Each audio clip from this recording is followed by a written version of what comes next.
Es algo habitual del comienzo de nuestro programa. Es un gusto el poder retomar esta comunicación que mantenemos a diario con ustedes después de las 8:30 y hasta las 12 del mediodía. Todos los días en la mañana de la radio, acá por la 35. Hoy día miércoles, hoy estamos acompañados por uno de nuestros panelistas, por Marcelo Bófano, quien, como es habitual, hizo las invitaciones para comenzar a conversar con diferentes invitados que él acostumbra a traer los días miércoles. Buenos días, Marcelo, bienvenido, ¿cómo está usted? Buenos días, Alfredo, buenos días para toda la audiencia de CW35. Un saludo para Laura y espero que pronto se recupere porque debe estar ansiosa de volver.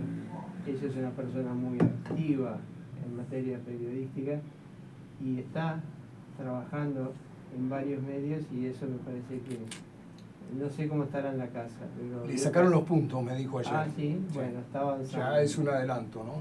Así es, bueno, pronta recuperación para ello. Y usted lo decía, Alfredo, hoy miércoles tenemos algunos invitados.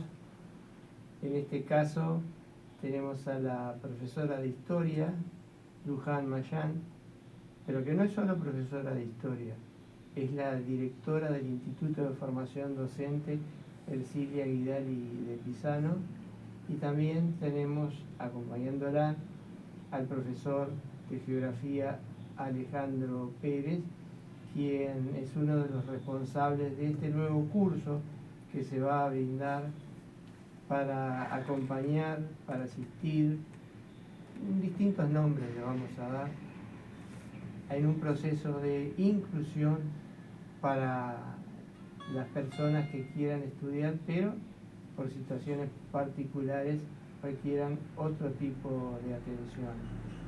Luján, Alejandro, bienvenidos a CW35 y conversaremos sobre varios temas. ¿Cómo están ustedes?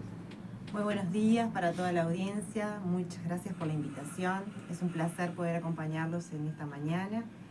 Y bueno, estamos acá a las órdenes para escuchar las dudas que surjan, conversar un ratito sobre la importancia de la formación docente en Paysandú. Sabemos que tenemos un límite de tiempo contigo, Luján, porque a eso de las 9 debes estar en el instituto, supongo, o en un liceo, no sé dónde es que estarás, pero dando clases.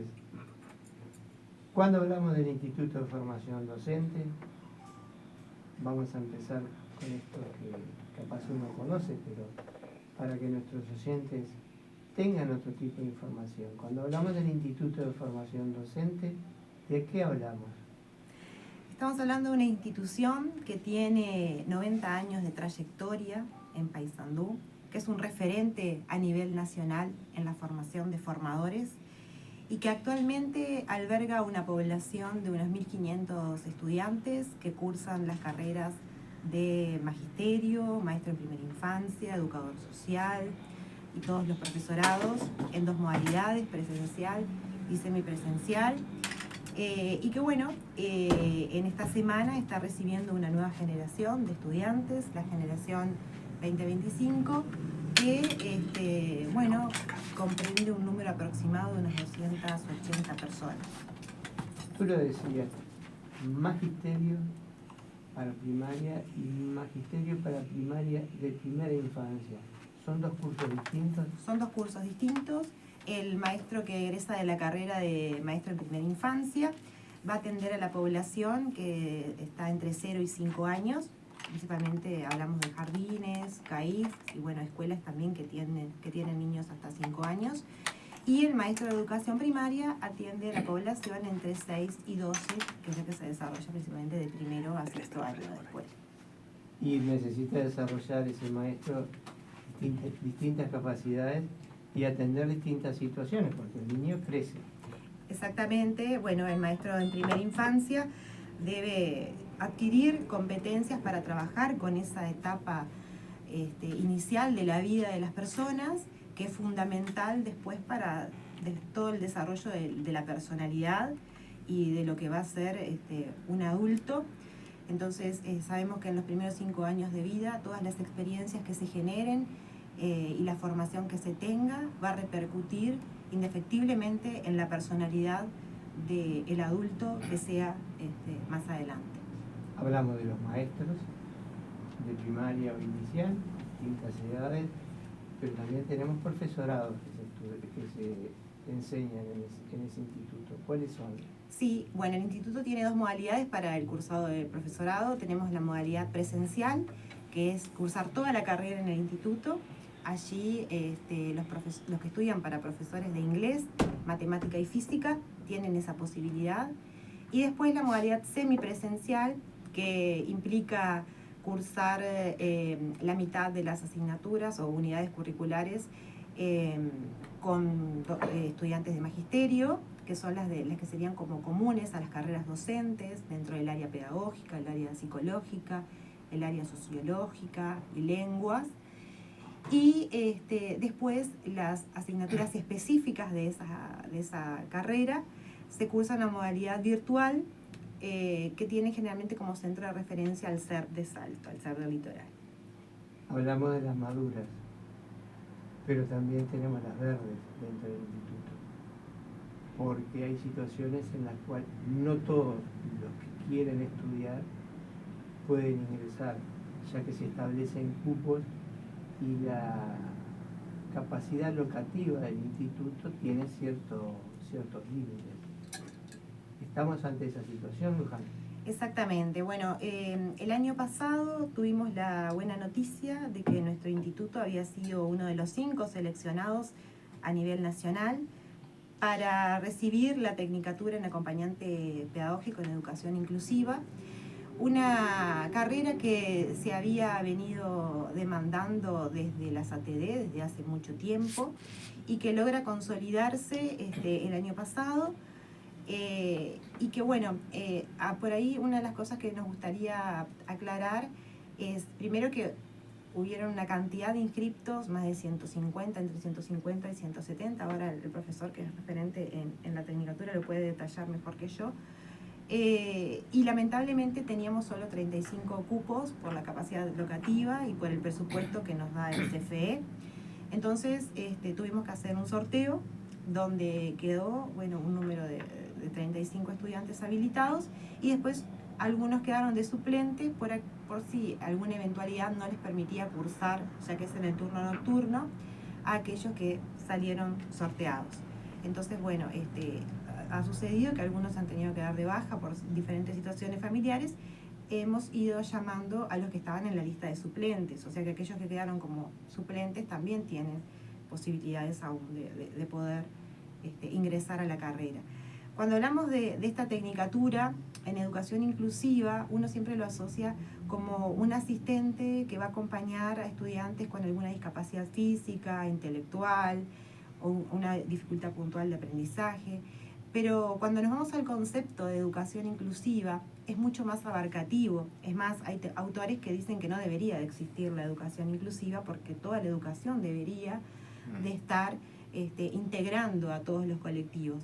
Entonces, nosotros pensamos esta tecnicatura no solo para esas situaciones, sino para considerar o contemplar a poblaciones que tienen situaciones de vulnerabilidad socioeconómica, atención también a la diversidad cultural, y bueno, por ese lado es mucho más amplia la inclusión y no solamente por ahí a personas que tengan algunas dificultades más de tipo biológico. Esta situación, Luján, en la escuela no es nueva. Los maestros la conocen. Pero en una reunión que participé donde había muchos maestros, incluso directores de escuela, el problema que tenían es que no tenían los instrumentos para tratar esa situación, para saber cómo llevarla a esa situación. Y ahí se daba, a veces, una diferencia entre quien era el asistente del BPS, que es un acompañamiento personal para el niño, y la necesidad que el maestro tenía de que alguien le ayudara para atender otras situaciones. De esta manera, dentro de 2 años, supongo, esto lo vamos a hablar con Alejandro después, se va a lograr que quienes se reciban puedan participar en las escuelas y ser el apoyo que el maestro necesita, sobre todo porque va a tener, no digo un grado de especialidad, pero sí es una tecnicatura. Sí, exactamente, es una tecnicatura, por lo tanto es una carrera que dura 2 años. Y bueno, la idea justamente no es que reemplace el rol o la tarea del asistente personal que muchos estudiantes tienen cuando llegan a las aulas, sino que es un acompañamiento pedagógico, o sea, va a estar formado en el área de la educación inclusiva, pero para atender las necesidades de la institución educativa. Obviamente que va a acompañar a los grupos y va a acompañar a los maestros, pero no va a estar para una única persona ni para un único maestro, sino que generalmente va a ser un actor fundamental dentro de la institución educativa, así como ocupan algunos roles los equipos multidisciplinarios, cuando hay un psicólogo, cuando hay un asistente social. Bueno, acá el asistente pedagógico se va a encargar específicamente de lo vinculado a la enseñanza y el aprendizaje y cómo hacer accesible para aquellos que tengan alguna necesidad especial, el poder llevar adelante su proceso como estudiante, ¿no? Dependiendo, porque además asistente pedagógico va a trabajar en todos los niveles educativos, desde primaria hasta la formación docente, desde inicial, perdón, hasta la formación docente. ¿Cómo quedó la situación en el instituto con respecto a esa carrera que llevó a que los estudiantes se manifestaran internamente? Que no recuerdo bien el nombre, si era de Educador social. Sí. Educador social. Bueno, lamentablemente el año pasado recibimos la noticia de que la carrera de educador social no estaba contemplada en el preventivo, que es digamos, el documento que se envía con los cursos que se demandan para el siguiente año. Y bueno, que además por cuestiones presupuestales el CFE fundamentó que no se iban a abrir inscripciones a esta carrera este año. Y bueno, obviamente que los estudiantes sintieron vulnerados sus derechos a cursar y se manifestaron. Y bueno, la idea es justamente recuperar todas las propuestas para el instituto, tratar de que nuestro instituto sea un instituto que crezca, ya que estamos en un Paysandú que promueve la educación terciaria, y recordemos que la educación terciaria no es solo la educación universitaria, sino que la formación docente es educación terciaria. Entonces, cuando hablamos del Paysandú universitario, no debemos olvidar que la formación docente forma parte de esa propuesta educativa terciaria, junto con UTEC, junto con UTU y junto con la UDERAR. Y cuanto más amplia sea la oferta educativa, más oportunidades de estudio van a tener los sanduceros. Entonces nosotros vamos a trabajar para que ninguna propuesta del instituto se vaya, sino que tratar de que no solamente conservemos las que tenemos, sino que además puedan llegar otras carreras nuevas vinculadas a la educación que permitan a los sanduceros justamente seguir formándose sin necesidad de irse a estudiar a otros lugares fuera del departamento. Si mal no recuerdo, el Instituto de Formación Docente hubo una propuesta de que el resultado, el título que se otorgara fuera licenciado en educación y no tanto de maestro o profesor. Bueno, eso en realidad no fue una propuesta del Instituto de Formación Docente, eso es una decisión del Ministerio de Educación y Correcto, Cultura, sí. Sobre la cual nosotros no tenemos injerencia directa. Y además era libre, ¿no? O sea, hay un examen que se tiene que dar o que se tuvo que dar hasta el mes de febrero, porque creo que las nuevas autoridades de la educación no van a continuar con esa modalidad de dar el título de licenciado en pedagogía. Y bueno, hubieron docentes que optaron por dar el examen para recibir ese título de licenciado en pedagogía, pero eso es, digamos, ajeno a la gestión puntual de la dirección del instituto, sino que eso es una política educativa nacional que viene desde el Ministerio de Educación y Cultura, durante el anterior periodo de gobierno.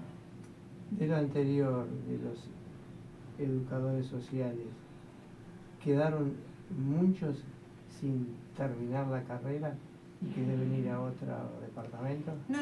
En realidad nosotros tenemos abiertos los cursos de segundo, tercero y cuarto, y estamos haciendo un registro de los estudiantes que tienen previas de primer año para ver la posibilidad de que, bueno, se pueda abrir un curso para que ellos puedan cursar esas materias previas que tienen.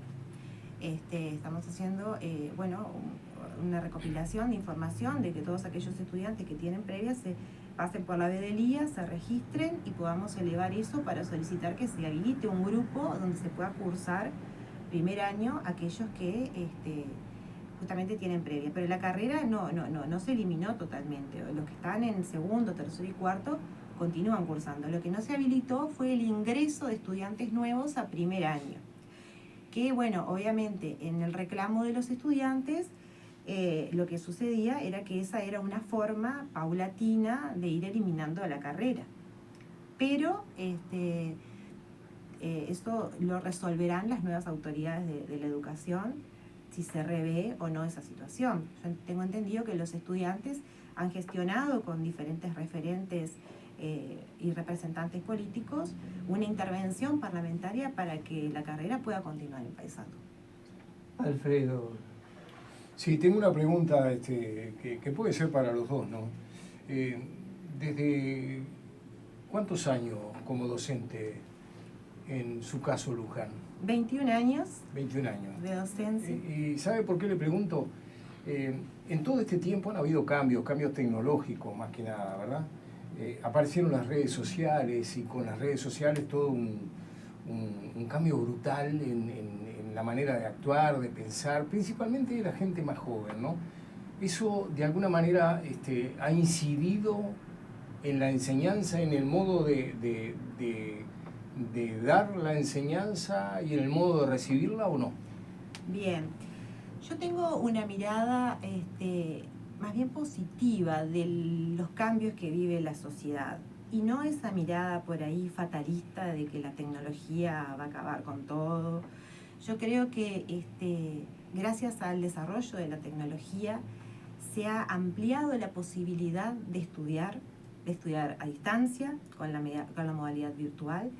Eso le ha ofrecido mayores oportunidades a muchos estudiantes que por ahí no podían viajar o que no están en condiciones de pagarse en otro lugar, y al mismo tiempo la posibilidad de acceder a los materiales. Cuando yo estudiaba hace 20 años atrás, que me tuve que ir a estudiar a Montevideo, a Lipa, tenía que gastar mucho dinero en fotocopias, o pasarme horas haciendo resúmenes en la Biblioteca Nacional, en la Biblioteca de la Facultad de Humanidades o en la misma Biblioteca del IPA. Y ahora los estudiantes, a través de las plataformas como CREA y como Ceibal, obviamente, que lleva adelante toda una política vinculada a las tecnologías, tienen más oportunidades de acceder a los materiales, de acceder a la información instantáneamente y gratuitamente. Porque incluso aunque no tengan conexión a internet en sus casas, lo pueden hacer desde las instituciones educativas. Entonces, el acceso al conocimiento es más sencillo, es más universal, pero obviamente que tenemos todas estas cuestiones que también trae la tecnología, de generar plagio, ¿no? Del uso de la inteligencia artificial que no sea del todo adecuado y hace que, carezca de producción personal y se ¿Aparecen las trampitas con la inteligencia artificial? Sí, pero hay que saber usarla, porque también la inteligencia artificial comete sus errores. Entonces, los docentes que nos estamos formando en el uso de la inteligencia artificial también en las aulas, nos damos cuenta cuando alguien ha usado la inteligencia artificial correctamente y cuando alguien no. Entonces, es una herramienta muy útil. No es una fuente de información del todo confiable, pero sí es una herramienta que puede ayudar a redactar, puede ayudar a encontrar respuestas, pero hay que saber sobre qué temas se está buscando. A modo de ejemplo, simplemente les pongo, cuando recién apareció esto de la inteligencia artificial, con un grupo de colegas de historia estábamos viendo a ver si alguien podía elaborar un producto original usando la inteligencia artificial. Entonces le pedimos a la inteligencia artificial que nos hiciera un ensayo sobre la presencia de Artigas en Paysandú. Nos hizo un hermoso ensayo redactado correctamente, pero con errores históricos tremendos, como por ejemplo confundir Artigas con Leandro Gómez, cambiar fechas, nombres, características de los escenarios históricos.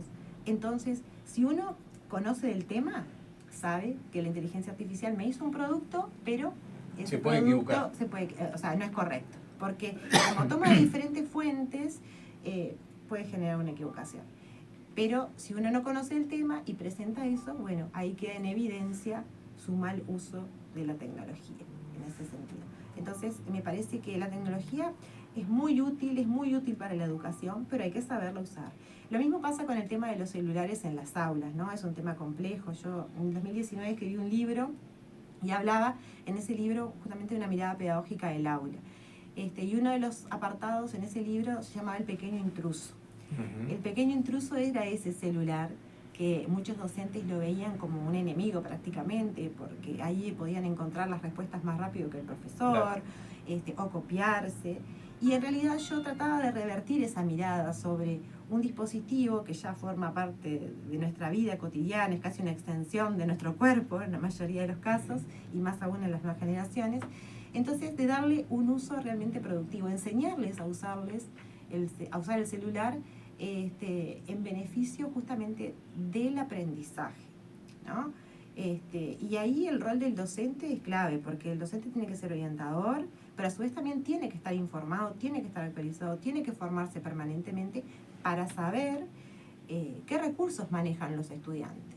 Entonces, si yo, por ejemplo, voy a una clase y sé que estoy al tanto de cómo funciona la inteligencia artificial, qué medios de comunicación para acceder a la información tienen los estudiantes, puedo manejar. Pero para si eso no me también actualizo, hay que preparar al docente, ¿no? Claro, lo que pasa es que el docente cuando egresa ya empieza a transitar un camino de formación permanente autónoma.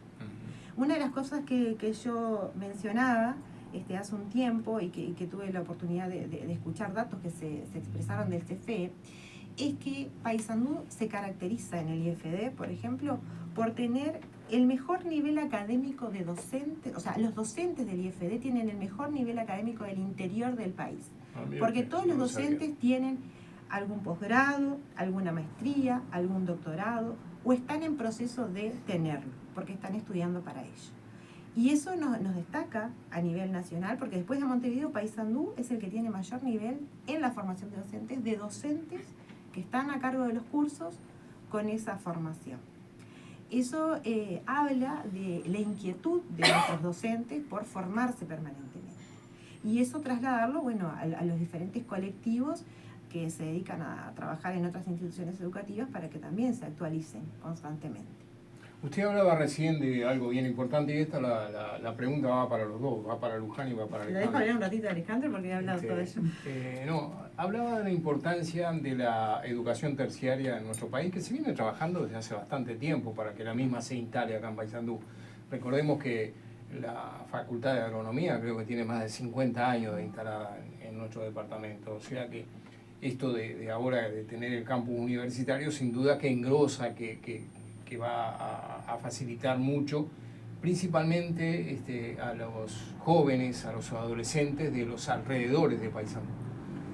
Me parece a mí que eso juega en beneficio no solamente de los estudiantes, sino de la propia ciudad. Ahora, Paysandú en sí, ¿está preparado para eso? Sí, personalmente creo que sí. ¿Sí? Primero que tiene instituciones que han crecido mucho en este último tiempo y pueden seguir haciéndolo, como es el caso de nuestra institución educativa y así también la UTEC, la UDELAR, la UTU.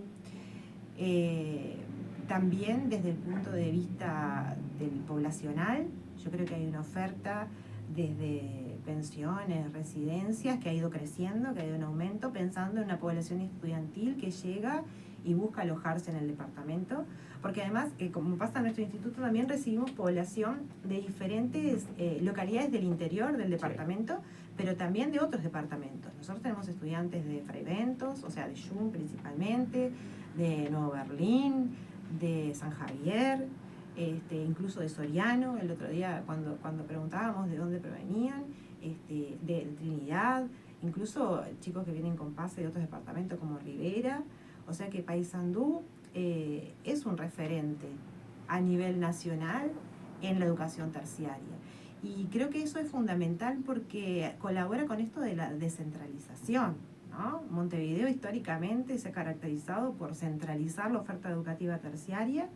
Después, bueno, Salto también ofreció sus oportunidades, pero si uno mira en cuanto a la población que tiene Paysandú y la población que tiene Salto, Paysandú perfectamente está a la altura para albergar a estudiantes que provengan de otras localidades y que se sumen a nuestra oferta educativa.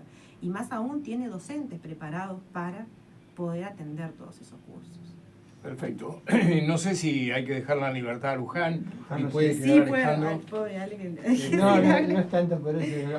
Concentramos la charla contigo, Luján, Bien. porque tú tienes clase ahora. No tengo idea de la hora que es. No Son importa, 9 y pasamos con 8 un minutos. tiempito. Sí. Te queda un tiempito más. Sí, 10 Entonces, minutitos más puedo. una pregunta más. Sí. Veníamos en este tema.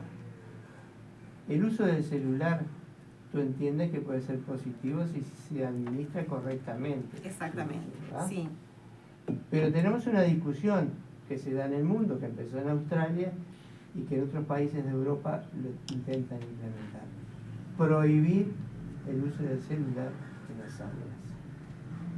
Yo creo que prohibirlo eso es como una palabra muy drástica, ¿no? Yo creo que lo que hay que hacer es regularlo, controlarlo, darle el uso adecuado, pertinente, pero prohibir todas las cosas así que se prohíben y que representan a una generación, generalmente la historia lo ha demostrado, terminan generando más resistencias y queriendo surgir con más fuerza, ¿no?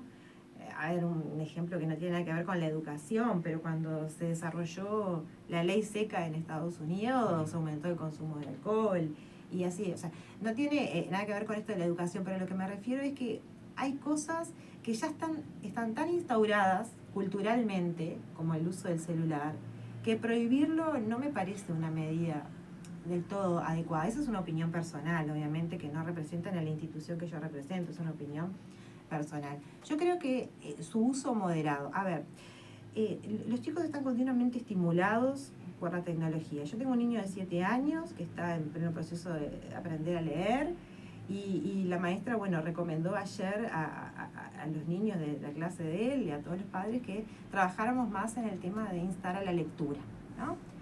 Yo le decía, bueno, tenés que leer un ratito, vamos a sentarnos y leemos juntos un ratito. Tiene una biblioteca de libros preciosos de cuentos. No, quería jugar con el celular. ¿Y si leemos algo desde el celular, qué te parece? Entonces, en vez de generarle ese rechazo a la lectura, que no, si leemos desde el celular, entonces el padre le descargó una aplicación de libros de cuentos que él iba leyendo por el celular. Estaba leyendo. O sea, lo que interesaba era que leyera. Lo hacía desde otro dispositivo. Y se enganchó con la lectura que ya leyó 3 libros de cuentos de corrido, que tal vez no lo hubiera hecho si teniendo la biblioteca y todo, porque lo que a él le atrapaba era tener en su mano ese dispositivo. ¿No? Entonces, yo creo que el celular está en cómo se lo use y no en generarlo como una prohibición. Hay algunos, y perdón que me entrometan en la charla en este momento, seguramente tiene otra pregunta Marcelo, pero para aclarar el concepto que decía Luján recién, yo tengo un nieto que concurre a la Escuela Agraria de Guavillú y me decía de que ellos pueden llevar el celular, el aparato celular, porque es la manera de estar comunicado con la familia que vive acá en Paysandú, pero que en horario de clase lo tienen que dejar en una caja, que me parece perfecta esa decisión, que en horario de clase no lo tengan en el bolsillo, porque lo distrae seguramente. A mí me ocurre, yo estoy trabajando acá, me hacen una llamada o me envían un mensaje y instintivamente miro el celular. Y por ahí me salgo del tema. Yo coincido con usted, es una herramienta, cuando se usa bien, es una muy buena herramienta. El tema es cómo la usamos y cómo se enseña a utilizar esa herramienta. Exacto. Porque hoy, a ver, yo que tengo nietos, seguramente ustedes no tienen, pero yo los tengo, tengo una nieta de 2 años que maneja mejor el celular que yo. y tiene 2 años. Claro, mira jueguitos y cosas así, pero es así. Ya los niños de hoy se están criando con el celular en la mano. Y es imposible que uno les diga, no, mira, esto está prohibido, no lo podés utilizar. Me parece a mí, no sé. Marcelo, lo dejo con la pregunta. Sí, iba a cambiar el tema porque me acordé de algo. En la medida que lo estoy escuchando me acuerdo de algunas preguntas. ¿Cuál es la cantidad entonces de alumnos que tiene el Instituto de Formación Docente? Bueno, en este momento tenemos unos 1.500 que ya vienen cursando y unos 280 que se incorporan a esa población. O sea, estamos casi en 1.700, 1.800 estudiantes. Y de esos 1.700, 1.800, la mayoría son mujeres. Exactamente. Igual tenemos un porcentaje importante de estudiantes varones, pero sí, la mayoría son mujeres. En magisterio en particular. En magisterio en particular. Eso es una herencia Cultural también una herencia cultural vareliana de la época de José Pedro Varela, que en su propuesta de la reforma escolar priorizó el magisterio como cosa de mujeres, ¿no? Originariamente asociándolo a esto de que la mujer tiene, bueno, ese carisma más maternal y que podía ser la maestra como una segunda madre, pero también había intenciones económicas porque a las mujeres se les pagaba menos en la época de Varela. Entonces, bueno, siempre hay un interés económico detrás de muchas decisiones, como en este caso de políticas. Pero sí, eso ha quedado como en el imaginario colectivo. Y a pesar de que han habido muchos valientes hombres que se han sumado a la tarea del magisterio, todavía sigue siendo una carrera predominantemente femenina. Lo mismo pasa con las maestras en primera infancia. De grupos que tienen 40, capaz que con suerte hay un varón. Pero de esa cantidad que usted habla, Luján, a la hora de determinarse autoridades, no digo tanto a nivel de inspección, pero autoridades que están por encima de la inspección, hay más varones. Sí, bueno, eso es un tema social, ¿no? Histórico. Los puestos de jerarquía siempre los terminan desarrollando en su mayoría los varones. Igualmente las mujeres han conquistado mucho terreno. Lo que pasa que nuestro rol de profesionales, madres, y encargadas también, jefas de hogar muchas veces, o con adultos mayores a cargo, las mujeres tienen una triple carga, ¿no? Laboral y también familiar. Entonces, siempre es más difícil para las mujeres poder hacer carrera. Sin embargo, hay mujeres de carrera, hay mujeres que, bueno, que pueden hacerse cargo de todo eso a la vez, pero que cuesta más poder llegar a esos cargos de jerarquía. Lo vemos en los presidentes, ¿no? O sea, hay presencia de mujeres, pero en los últimos 2 gobiernos como vicepresidente, no como presidente. La población también así lo decide, ¿no? Porque nuestra población tiene esa impronta un poco más machista, diríamos, de, bueno, no aceptar tanto una figura femenina dentro de cargos de jerarquía. Este es un buen tema de conversación, Alfredo. La verdad que sí. Yo no soy feminista radical ni nada por el estilo. Creo en la igualdad de oportunidades y en la igualdad de condiciones, pero hay una realidad que nos atraviesa a todos y es que sí, justamente que los cargos de jerarquía están ocupados por hombres. Yo creo que no les debemos de robar más tiempo a Luján porque ahora sí se nos acaba el tiempo. Bien. ¿Qué le parece? Vamos no sé, Alejandro, ¿cómo estás tú de tiempo? Igual que Luján. Entonces seguimos la entrevista. Bueno, entonces yo simplemente les agradezco una charla, una pena que no pudimos hablar con Alejandro, no escuchamos la voz de Alejandro. Alejandro también, digo, él tiene un perfil muy humilde, pero él también forma parte del equipo de dirección del Instituto de Formación Docente, pero a su vez también hace una labor muy importante como director del Liceo Francisco. Él es embajador de paz también, y bueno, director es una del Liceo Francisco. Usted sabe que una vez, de esto debe hacer 5 años, hice un programa en directo desde el Liceo Francisco. Me encantaría hablar con usted, sobre ese liceo, porque el trabajo que hacía ese liceo, en el lugar que lo hacía, me pareció sumamente interesante. Fui a hacer, cuando era la directora la señora Laura Juan, ¿no? Laura Juan, sí, Sí. después acá. De esto hace más o menos 5 años, hice un programa en directo desde el mismo lugar, conversé con los gurises que iban ahí y realmente me impactaron. Bueno, están invitados. El liceo este año cumple sus 10 años de permanencia. Así que bueno, cuando quieran, son más que bienvenidos. Quedamos a la orden para eso.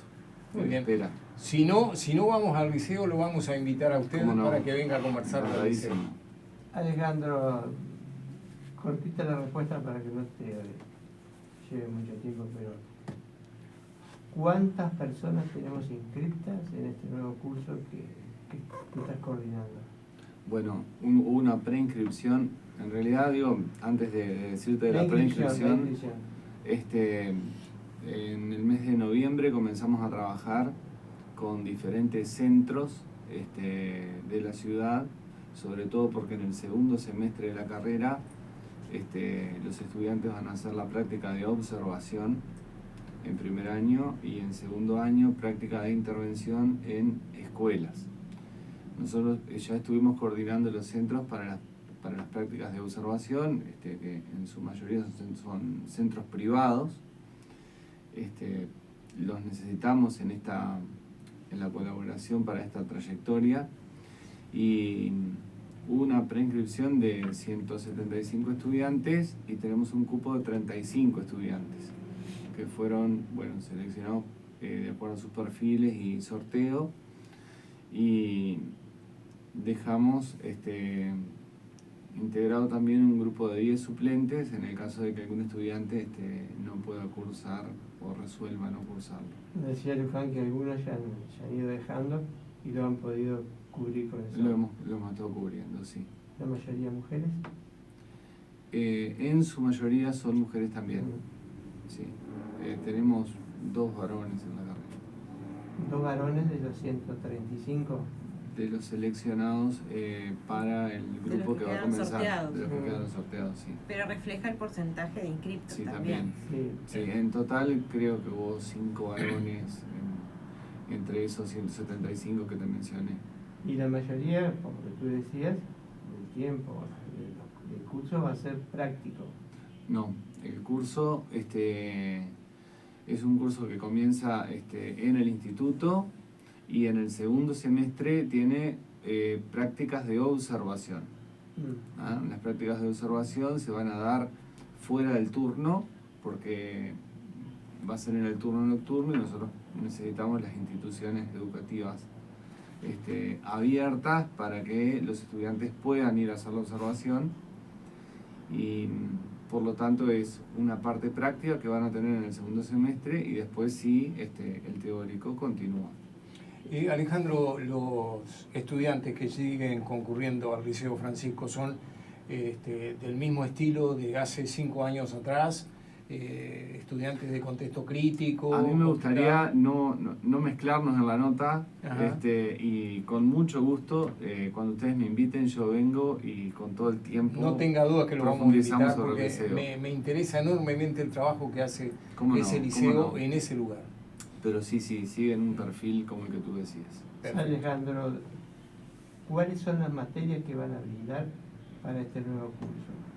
Bueno, hay un plan en la Tecnicatura que son 12 asignaturas que están en el primer año, que están bastante relacionadas a lo que es el tronco de la parte de magisterio, pero se suma también todo lo que es la parte de inclusión en todo lo que es la magnitud del término de inclusión, que abarca desde lo que es la historia de la parte de la educación inclusiva, los diferentes términos que se han manejado a lo largo de la historia relacionados con este tema, y en qué paradigma estamos hoy en términos de inclusión. Entonces, eso evidentemente que lleva también una mirada bastante crítica por diferentes actores, y lleva también esa formación tan necesaria de algo que de pronto viene siendo como un pedido, digamos, de la sociedad toda desde hace varias décadas en relación a la educación y también muchos otros ámbitos, ¿no? Entonces creemos que la sociedad uruguaya en general, en términos inclusivos, ha tenido un avance muy importante. Uno de los pioneros de pronto en términos de inclusión ha sido Teletón en Uruguay, que en cierta forma ha abierto las puertas de los uruguayos a la mirada inclusiva. Alfredo, me parece que nos quedan Sí, yo creo que temas estamos... con Alejandro como para Sí, poner sin otra duda. entrevista. El Liceo Francisco y el paradigma de la inclusión. Perfecto. Sí. ¿Cómo no? Por ahora les agradecemos el tiempo y la información que nos han brindado, realmente importante. Muchísimas gracias. Bueno, gracias a Muchísimas ustedes por la Estamos a las órdenes y invitación. gracias por invitarnos.